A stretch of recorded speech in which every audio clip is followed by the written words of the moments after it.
नमस्कार आप सभी को। आज हमारे साथ जेबीटी एस्टेट पास एसोसिएशन के प्रदेश अध्यक्ष राजेश पाल भाई हैं। जेबीटी का जैसे आपने हम सबने सुना ही है कि हरियाणा में एक तरीके से अस्तित्व ही खत्म कर दिया है। एक फरमान राजेश जी ऊपर से आया भाई, और जेबीटी का कहा गया कि बस अब जेबीटी की हमें आवश्यकता नहीं है, तो जेबीटी कोर्स खत्म, यहाँ पे हमें अब टीचर्स की आवश्यकता नहीं है। तो इसके बारे में हम आज भाई से बात करने वाले हैं, संपूर्ण सच्चाई जानने वाले हैं कि क्या रहा है अब तक। 8 साल से क्यों भर्ती नहीं आई है, 9वां साल लग गया है भाई, ये 9 साल से भर्ती नहीं आई है, लेकिन एस्टेट लगातार करवाया जा रहा है। एस्टेट के नाम पे फीस वसूली जा रही है। पहले ये 400 रुपए थी, लेकिन over the period of time इसे 1000 रुपए का फॉर्म कर दिया गया, और उसमें भी 3-3 टायर हैं। और केवल ये जेबीटी की बात नहीं है, भाई से हम शिक्षा जगत के हालात भी पूछेंगे। टीजीटी के भी सेम हालात है, पीजीटी के भी सेम हालात है। क्या हो रहा है और सरकार जो विकल्प दे रही है उसका क्या होगा, और आगे हमारे पास सच में विकल्प असली में बचते क्या हैं, इसके बारे में चर्चा करेंगे। बहुत बहुत नमस्कार भाई। जी नमस्कार जी, बिल्कुल आपका जी बिल्कुल बहुत बहुत धन्यवाद। आपने हमारी जो आवाज को उठाने का प्रयत्न किया, तो मैं इसके लिए और पूरी एसोसिएशन की तरफ से आपका बिल्कुल तहे दिल से धन्यवाद करता हूँ। जी भाई, आप ये बताइए कि सरकार ने एक फरमान दे दिया ऊपर से कि अब जेबीटी खत्म, आप इसको कैसे देखते हैं? बंद कमरे में जब कानून बनाए जाते हैं तो वो सार्थक सिद्ध नहीं होते हैं, सभी को पता है। जब तक कानूनों को बनाने से पहले ग्राउंड लेवल पर रिपोर्ट नहीं आती, जब तक उनको बनाने से पहले नहीं देखा जाता कि क्या ये कानून जो है, जो हम या जो फरमान हम सुना रहे हैं, जो कानून बना रहे हैं, कि क्या ये वाकई में लोगों के हित के लिए हैं या नहीं है, जब तक इस बात पर मतलब गौर नहीं की जाएगी, तब तक वो कानून जो है लोगों के हित में नहीं हो सकते हैं। आज तक जेबीटी की जो भर्तियां हैं समय अनुसार वो बिल्कुल आती रही हैं। पिछले 8 सालों से, जैसा कि आप सभी को पता है, पूरे हरियाणा प्रदेश के सभी को पता है, सभी लोगों को पता है कि जेबीटी की भर्ती 8 साल से, अब तो 9वां साल लग गया है। 2012 के बाद आज तक कोई जेबीटी की भर्ती का विज्ञापन जारी नहीं हुआ है। पहले सब मतलब एक, और अब तो यहाँ तक मैं ये मतलब बड़ी मन में मेरे टीस भी है। देखो, हम जो आप अपने से लगाओ, क्या कोई एक अध्यापक वर्ग को गाली दे सकता है? समाज में लोग मजाक उड़ाने लग गए हैं। सरकार एक तरफ तो कहती है बेटी बचाओ बेटी पढ़ाओ, मैं ये कहता हूं लोगों ने मजाक बना के रख दिया जेबीटी का। मतलब लोग इतने भद्दे मजाक कर रहे हैं जेबीटी को लेकर के। क्या एक माँ बाप अपनी बेटी को लेकर के सपना नहीं देख सकता कि मेरी बेटी सरकारी स्कूल में अध्यापिका के पद पर कार्य करे? और मैं ये कहता हूं कि ये तो वो पाक पवित्र कार्य है किसी के जीवन को संवारने का। और महिलाओं के लिए सबसे सुरक्षित जो, यदि हम जॉब की बात करें, तो वो शिक्षा जगत में ही मानी जाती है। लेकिन आज बड़ा, मैं ये कहता हूं, इससे बड़ी विडंबना और क्या हो सकती है कि जब महिलाओं को लेकर, हमारी बहनों को लेकर के, जेबीटी को लेकर के इतने बड़े बड़े कटाक्ष किए जाते हैं कि मतलब मुझे बताते हुए खुद शर्म आती है। अच्छा भाई, आपने कहा कि ये जेबीटी कोर्स अब बंद हो गया है, मजाक ये सब चलता रहेगा। 2014 से सरकार कह रही है कि उनको रिक्वायरमेंट ही नहीं है जेबीटी की, तो डाइट कॉलेजेस में ये सब होना, जेबीटी के कोर्सेज होना और एस्टेट, इसको आप कैसे देखते हैं? देखिए मैम, ये तो इतना बड़ा गोरख धंधा सरकार कर रही है कि मुझे मतलब बताते हुए बड़ी बहुत दुख हो रहा है। देखो, सरकार एक तरफ तो कहती है कि हम एजुकेशन का जो सिस्टम है उसको सुधारने के लिए दिन प्रतिदिन जो है नए नए आयाम जो है वो पेश कर रहे हैं, रोल मॉडल बिल्कुल बन करके सामने आ रहे हैं, ये कर दिया हमने, वो कर दिया।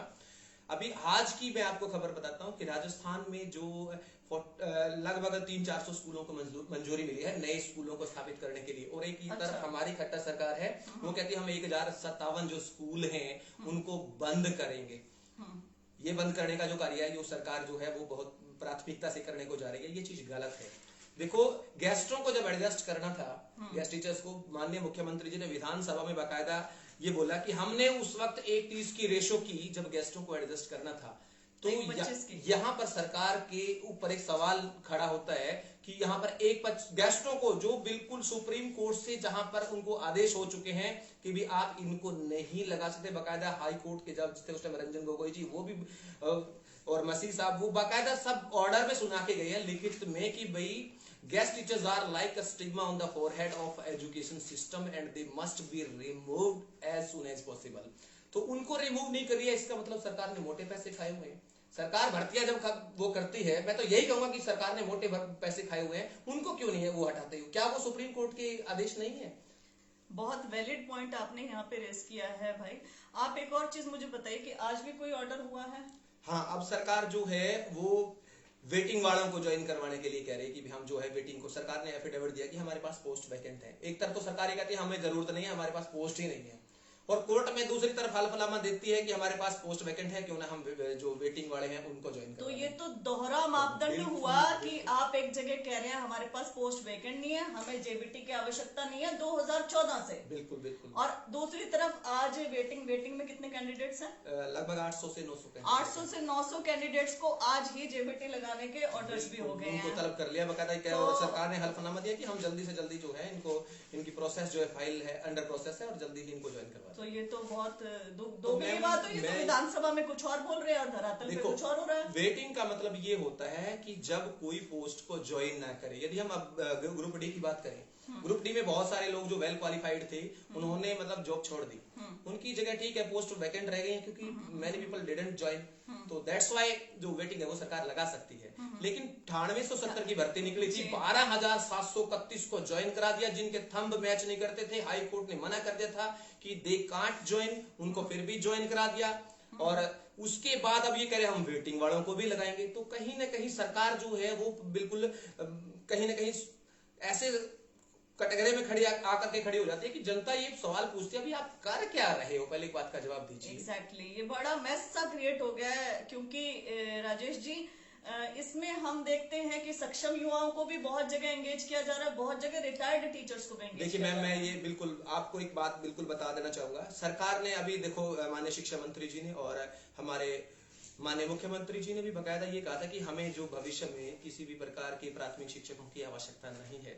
जब आवश्यकता नहीं है, पोस्ट है नहीं है, तो आपने रिटायर्ड टीचर के लिए पोर्टल क्यों खोला हुआ है भाई जी? और सक्षम को अब ये कह रहे हैं कि हम तो सक्षम को लगा देंगे। सक्षम एक 10th 12th या बीए भी हो चाहे वो, बकायदा एक टीचिंग की मेथोडोलॉजी होती है जो जेबीटी के कोर्स में सिखाई जाती है, बीएड के कोर्स में बकायदा सिखाया जाता है कि how to teach the students. बच्चों की साइकोलॉजी भी बताई जाती है, चाइल्ड पेडागोजी बताई जाती है, सारी चीजें जो है उनके सब्जेक्ट से रिलेटेड, उनकी मेंटेलिटी को लेकर के, और पूरी सारा टीचिंग मेथड जो है वो बताए जाते हैं। क्या मतलब आप खुद समझदार हो कि क्या मतलब डिग्री की या डिप्लोमा की जो सरकार जो मापदंड रखती है क्या वो जरूरी नहीं है? फिर तो इसका मतलब कोई भी कल इलाज भी अपनी मर्जी से कर लेगा। बीए पास जितने भी मंत्री विधायक हैं उनको भी आई थिंक एक बीए पास से ही इलाज करवा लेना चाहिए कि एमबीबीएस की भी जरूरत क्या है, फिर डिग्रियों की डिप्लोमा की जरूरत क्या है? वहां पर 2-2 साल 4-4 साल जो लोग वैसे थोड़ी लगाते हैं।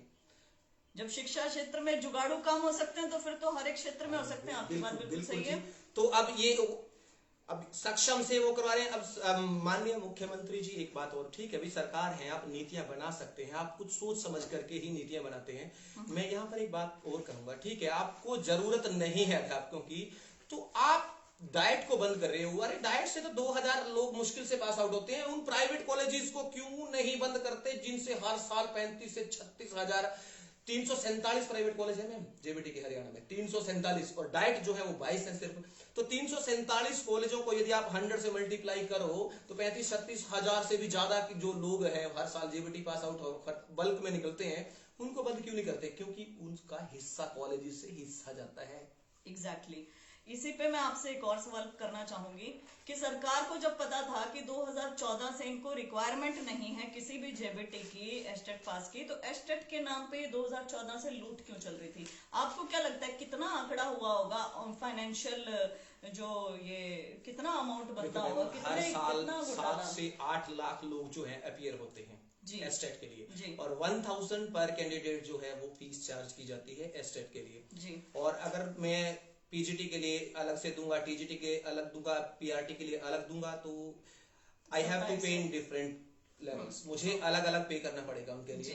तो यू कैन बेटर अंडरस्टैंड कि 8 से 10 लाख को यदि हम मल्टीप्लाई बाय 1000 करें और पिछले 12 से लेकर के आज 9 सालों का हिसाब आप लगा लीजिए तो कितने, मैं कहता हूं कि करोड़ों रुपए का स्कैम है ये तो इसको स्कैम ही कहूंगा मैं। तकरीबन 100 करोड़ रुपए बिना कोई एग्जाम करवाए सरकार बिना कोई एग्जाम करवाए डायरेक्टली सरकार की किटी में। तो सरकार ने ये फॉर्म के पैसे बढ़ा दिए, 400 रुपए का 400 रुपए पहले जो था, इससे पहले की सरकारों की यदि हम बात करें तो उस समय जो था 400 रुपए एक बेरोजगार आदमी से वो भी बड़े दुखते थे 400 रुपए भी, जी, लेकिन जी। अब 1000, और वो भी अगर तीनों टायर में उनको देने पड़े, तीनों स्ट्रीमों में अलग अलग, तो मैं कहता हूँ 3000 रुपये कहाँ से लेके आएगा।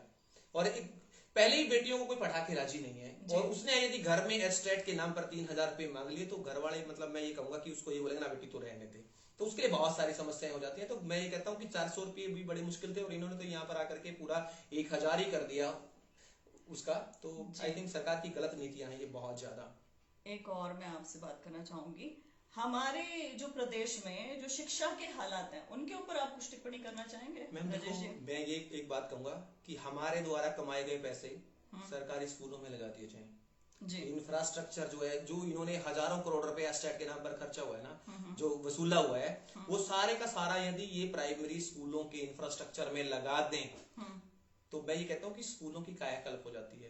अब सरकार यदि, अब देखो ये इतने टीएडीए देते हैं, मैं कहीं ना कहीं सरकार की सिस्टम, जो लोग नियम बनाते हैं, नीतियां पॉलिसीज तैयार करते हैं, तो वे अनपढ़ नहीं होते, उनको सोचना चाहिए। यदि मेरे से आप पूछते हो कि मैं यदि सरकार में होता तो मैं क्या करता, मैम जितने भी सरकारी टीचर्स हैं, जब वो नौकरी लगते हैं उनसे बाकायदा बॉन्ड साइन करवाया जाना चाहिए कि उनको उनके बच्चों के लिए प्राइवेट स्कूलों के जो अलाउंसेस देती है सरकार, वो बंद करने चाहिए। नंबर एक बात, मैं सरकारी टीचर हूं या मैं सरकारी नौकरी पर हूं, मुझे प्राइवेट स्कूल के लिए खर्चा तो मिल जाता है, अलाउंसेस। मैं ये कहता हूं कि उनको सरकार ये बोले भाई आप ठीक है, आपको अलाउंस नहीं देंगे, आप अपने बच्चे को निःशुल्क पढ़ाइए सरकारी स्कूलों में। हमने सरकारी स्कूल खोले हुए हैं, तो ना वहां पर टीचर्स और स्टूडेंट्स की रेशियो का कोई मुद्दा बनेगा, ना कोई दिक्कत आएगी, ना वहां पर सरकार को बेरोजगारी की समस्या कोई होगी, लोगों को रोजगार भी बहुत मिलेगा। सरकार इतने करोड़ों रुपया जो अलाउंसेस देती है सरकारी कर्मचारियों को बच्चों की एजुकेशन के नाम पर, वो क्यों दे रही है?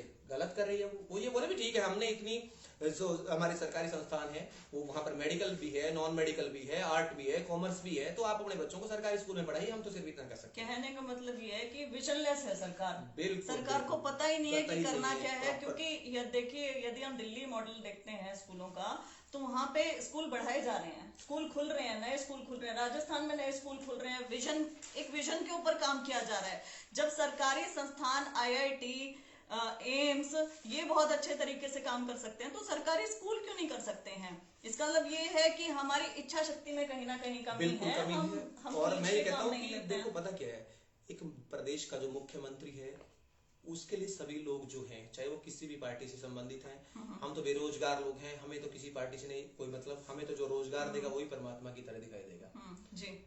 तो मैं ये कहूंगा कि जितने भी मतलब इनके जो प्रॉपर सिस्टम है, इनको अच्छे से ये मेंटेन करें, अच्छा सारा इंफ्रास्ट्रक्चर बनाए, सारा स्कूलों में जो सुविधाएं नहीं है वो प्रोवाइड करवाएं, तो मैं ये कहता हूँ कि बहुत बढ़िया हो जाएगा। अब ये कहते हैं हमारे पास 50 वो नहीं है, स्टूडेंट नहीं है। मैम 1 साल 2 साल 3 साल 8 साल से क्या कोई पेरेंट्स वेट कर सकता है कि स्कूलों में अध्यापक आएंगे तब हम बच्चों को दाखिल करवाएंगे? वो तो टीचर्स के कौन जो है वो दाखिला दिलवाएगा अपने बच्चों को, जब वहां पर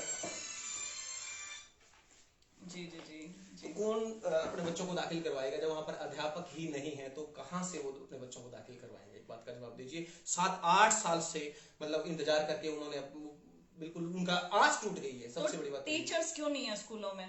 सरकार की जो नीति है वो प्राइवेटाइजेशन की है। अब सरकार, अब देखो, अब आपने स्टेटमेंट पढ़ी होगी मुख्यमंत्री जी की, कह रहे कि हम इतने आ गया।